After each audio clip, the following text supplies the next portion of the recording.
Chicken Sands കൊടുക്കണമെന്ന് വിശ്വസിക്കുന്നുണ്ടോ ഇല്ലയോ? യെസ്. യെസ്, വിശ്വസിക്കുന്നുണ്ട്. ഓക്കെ, അപ്പൊ ഗിഫ്റ്റോ? ആ, അതാണ് ജ്യൂസാണ് അടുത്ത ഗിഫ്റ്റ്, ഫ്രഷ് ജ്യൂസ്.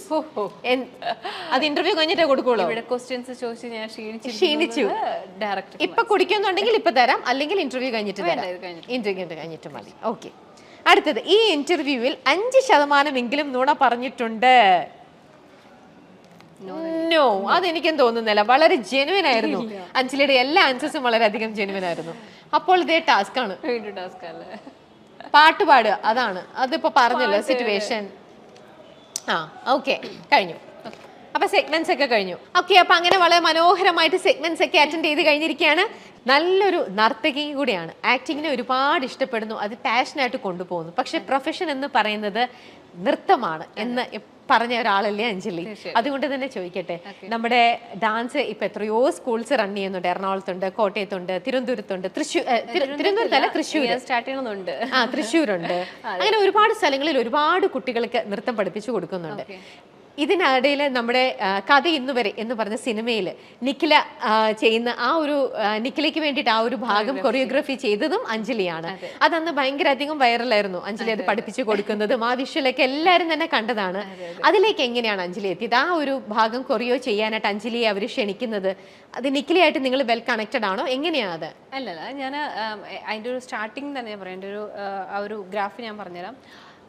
സ്റ്റാർട്ടിങ് ഞാൻ പറഞ്ഞാൽ, ഞാൻ പറഞ്ഞില്ല, ഇപ്പം ഈ സീരിയലിലേക്കുള്ള എൻട്രി പോലും ഞാനൊരു കൊറിയോഗ്രാഫി ആയിട്ട് പോയപ്പോഴാണ്. അതായത് ജോബി മാസ്റ്ററിന്റെ കൂടെ ഞാൻ എൻ്റെ കുട്ടികളായിട്ട് തിങ്കൾ കലമാനിലെ കൊറിയോഗ്രാഫി അവിടെ പിള്ളേരുടെ ഇതിനു വേണ്ടി പോയതാണ്. അപ്പം അങ്ങനെയാണ് ശരിക്കും ഞാൻ തിങ്കൾ കലമാനിൽ ജോയിൻ ചെയ്യണത്. അപ്പം ഫസ്റ്റ് ശരിക്കും പറഞ്ഞാൽ എൻ്റെ സീരിയലിലേക്കുള്ള എൻട്രിയുടെ കാരണം എന്ന് പറഞ്ഞാൽ ജോബി മാസ്റ്ററാണ്. അത് ഞാൻ പല സ്ഥലങ്ങളിൽ ഞാൻ പറഞ്ഞിട്ടുണ്ട്. അപ്പം അതുപോലെ തന്നെ അവിടെ നിന്നാണ് ഞാൻ ശരിക്കും സ്റ്റാർട്ട് ചെയ്യുന്നത്.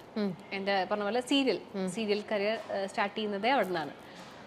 അത് കഴിഞ്ഞ് ഞാൻ ഒരുപാട് ഷോസ് ചെയ്യാൻ എനിക്ക് അവസരം കിട്ടി. നമ്മുടെ സിത്തുമണിക്ക് എനിക്ക് സ്റ്റാർ സിംഗർ സീസൺ 9 എനിക്ക് കൊറിയോഗ്രാഫി ചെയ്യാൻ പറ്റിയായിരുന്നു. ഞാൻ അന്ന് പിന്നല്ലോ സീരിയൽ ജോയിൻ ചെയ്തു. അത് കഴിഞ്ഞിട്ട് അറിയാലോ സ്കെഡ്യൂള് 1 to 15 ആണ് നമ്മൾ അവിടെ ഡേറ്റ് കൊടുക്കുന്നത്. പക്ഷെ നമുക്ക് 1 to 15 ആവണമെന്നില്ല. ചിലപ്പോൾ ഡേറ്റുകൾ അങ്ങോട്ടും ഇങ്ങോട്ടും മാറാനൊക്കെ ചാൻസ് ഉണ്ട്.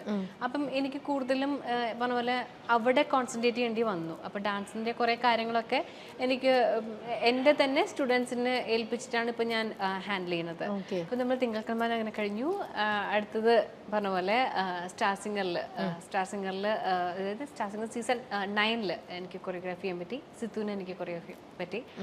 അതിലെ ഏറ്റവും വലിയ സപ്പോർട്ട് എന്ന് പറഞ്ഞു കഴിഞ്ഞാൽ അറിയായിരിക്കും സർഗോ സാറാണ് എനിക്ക് എൻ്റെ സത്യമായ ഒരു കരിയറിൽ എന്നെ സപ്പോർട്ട് ചെയ്തു വന്നൊരു സാറാണ് സർഗോ സാറ്. അപ്പം അങ്ങനെ എനിക്ക് സീസൺ 9 ഇതേപോലെ ചെയ്ത് തുടങ്ങി.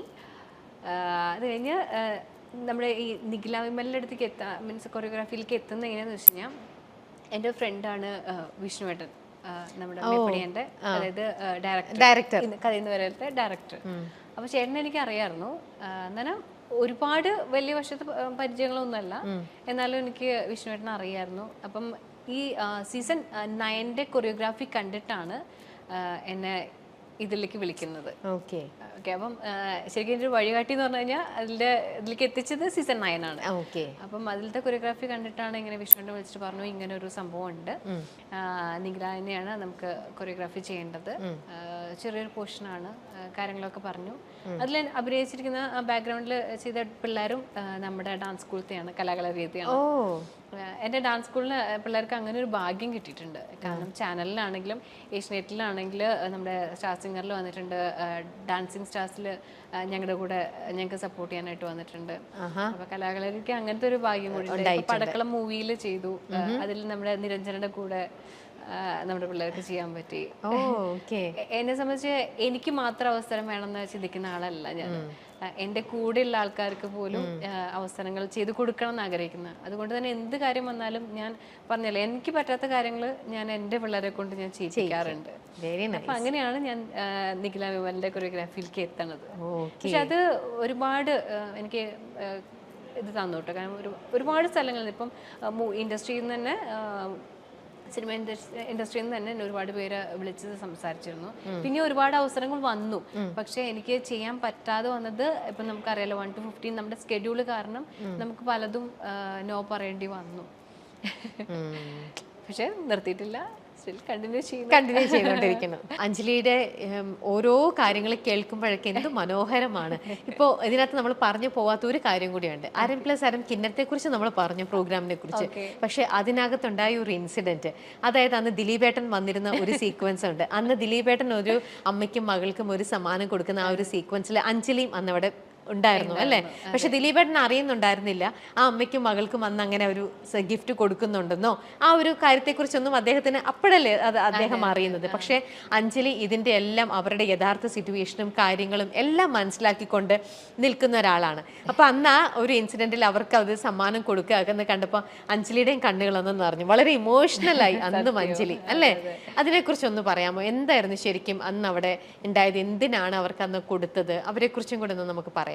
എനിക്ക് അങ്ങനെ പറയുകയാണെങ്കിൽ ഞാനിപ്പോൾ അവർ വീട്ടിലൊക്കെ പോയായിരുന്നു. ആ മോൾക്ക് സുഖമില്ലാത്തൊരു മോളായിരുന്നു. അപ്പം വീൽ ചെയർ, ആളുടെ കാര്യങ്ങൾ സ്വന്തമായിട്ട് കാര്യങ്ങൾ ചെയ്യാനായിട്ട് അതിനുള്ള ഒരു വീൽ ചെയറാണ് ആൾക്ക്. അത് മാത്രമായിരുന്നു ഒരു ആഗ്രഹം ഉണ്ടായിരുന്നത്, അല്ലാതെ ആള് വലിയൊരു ആഗ്രഹമായിട്ട് വന്ന ആളല്ല. അപ്പം ആള് സ്വന്തം കാര്യങ്ങൾ ചെയ്യാനായിട്ട് അതിന് പറ്റുന്ന ടെക്നോളജിയുള്ള ഒരു വീൽ ചെയർ ആയിരുന്നു ആളുടെ ആഗ്രഹം. കാരണം അവർ വീടൊക്കെ നമ്മൾ പോയി കണ്ടായിരുന്നു, ചെറിയ വീടൊക്കെ കാര്യങ്ങളൊക്കെ ആയിരുന്നു. അപ്പം ആ കുട്ടിയെ അങ്ങനെ ഒരു ആഗ്രഹം പ്രകടിപ്പിച്ചു. പക്ഷെ ഒരിക്കലും അത് നോ പറയാതെ അല്ലെങ്കിൽ അതിനെന്ത് ചെയ്യാൻ പറ്റും എന്നുള്ളതായിരുന്നു ഞങ്ങളുടെ സംഘടനയുടെ ആത്മയായിരുന്നു അരം പ്ലസ് അരം കിന്നരം ആ ഒരു ഷോ ചെയ്തത്. അപ്പം അത് ഇപ്പോഴും അതെ, എന്ത് കാര്യങ്ങൾ വരുമ്പോഴും ഞാൻ കണ്ടിട്ടുള്ളത്, ഞാൻ ആ ഒരു സംഘടനയിലെ അംഗമാണ്. അപ്പം അവർ എന്ത് പറഞ്ഞാലും അവരിതുവരെ നോ പറഞ്ഞ് ഞാൻ കണ്ടിട്ടില്ല. അപ്പോൾ അതുപോലെ തന്നെ ഇങ്ങനൊരു ആവശ്യം വന്നപ്പോഴാണെങ്കിൽ കൂടെ അവരെല്ലാവരും കൂടെ തീരുമാനം എടുത്തു. അതിൻ്റെ ഇടയ്ക്ക് നമ്മൾ സാഞ്ചേട്ടനാണ് നമ്മൾ ചെയ്തു കൊടുക്കാം എന്നുള്ളൊരു ഇതിലേക്ക് എത്തിയതും. പിന്നെ സത്യം പറഞ്ഞാൽ അറിയാലോ, അങ്ങനത്തെ ഒരു ഷോ വരുമ്പോൾ ഒരുപാട് സഹായങ്ങളും കാര്യങ്ങളായിട്ട് എല്ലാവരും പിന്നെ എത്തും. അതുവരേക്കും ആർക്കും അറിയണ്ടായിരുന്നില്ല. പക്ഷേ ഞങ്ങൾക്കെല്ലാം വേണ്ടിയിട്ട് പിന്നെ സാഞ്ചേട്ടനാണ് അത് സംസാരിച്ചതും ബാക്കിയുള്ള കാര്യങ്ങളെല്ലാം ചെയ്തതൊക്കെ. പക്ഷെ അതിൻ്റെ ഒരു ഭാഗമാകാൻ പറ്റിയത് വലിയ കാര്യമാണ്. കാരണം നമ്മളെ കൊണ്ട് എന്തൊരു ചെറിയ സഹായമാണെങ്കിലും ഒരാൾക്ക് ചെയ്തു കൊടുക്കുമ്പോൾ കിട്ടുന്ന ഒരു സന്തോഷം സംതൃപ്തിയും അത് ഭയങ്കര വലുതാണ്. ഞാനിപ്പോഴും ശ്രമിക്കാറുണ്ട്, എനിക്ക് പറ്റുന്ന പോലെ. ഞാൻ ആരുടെടുത്തും ഇങ്ങനെ അല്ലെങ്കിൽ തരാം ഒരുപാട് കാര്യങ്ങൾ പ്രതീക്ഷകൾ ഞാൻ കൊടുക്കാറില്ല. എനിക്ക് പറ്റുന്ന എന്താണോ അത് ഞാൻ ചെയ്യാറുണ്ട്. തീർച്ചയായിട്ടും അതാരും അറിയണമെന്ന് വേണ്ട. വളരെ നല്ല കാര്യമാണ് അഞ്ജലി. അഞ്ജലിക്കും നയൻതാരയ്ക്കും തമ്മിലൊരു ബന്ധമുണ്ട്, അറിയാമോ അതെന്താണെന്ന്? ഉണ്ടോ? അറിയില്ലേ? എന്നാ ഉണ്ട്. എങ്ങനെയായിരിക്കും ആ കണക്ഷൻ? അതല്ല, ഞാൻ പറയട്ടെ എന്താന്ന്. അതായത് പളുങ്കില് അരുണിമയുടെ കൂട്ടുകാരിയും കൂടെ ചെയ്തു കൂട്ടുന്ന കുറെ കാര്യങ്ങളൊക്കെ ഉണ്ടല്ലോ. അത് തന്നെയാണ് നമ്മുടെ ബോഡി ഗാർഡ് എന്ന് പറഞ്ഞ മൂവിയില് നയൻതാരയുടെ കൂട്ടുകാരി ഫ്രണ്ടും കൂടെ ചെയ്യുന്നത്. അങ്ങനത്തെ ഒരു കണക്ഷൻ ഉണ്ടെന്ന് പറഞ്ഞ് നമ്മുടെ കമന്റ്സിലും ഒക്കെ ആൾക്കാർ ഇങ്ങനെ പറയണതാണ്, നയൻതാരയ്ക്കും അഞ്ജലിക്കും തമ്മിൽ കണക്ഷൻ ഉണ്ട് എന്ന് പറഞ്ഞ്. ഈ രണ്ട് ഇൻസിഡന്റും കൂടിയാണ് അവർ കണക്ട് ചെയ്തിട്ട് പറയുന്നത്. ഞാൻ പേടിച്ചു എന്താണെന്നല്ലേ.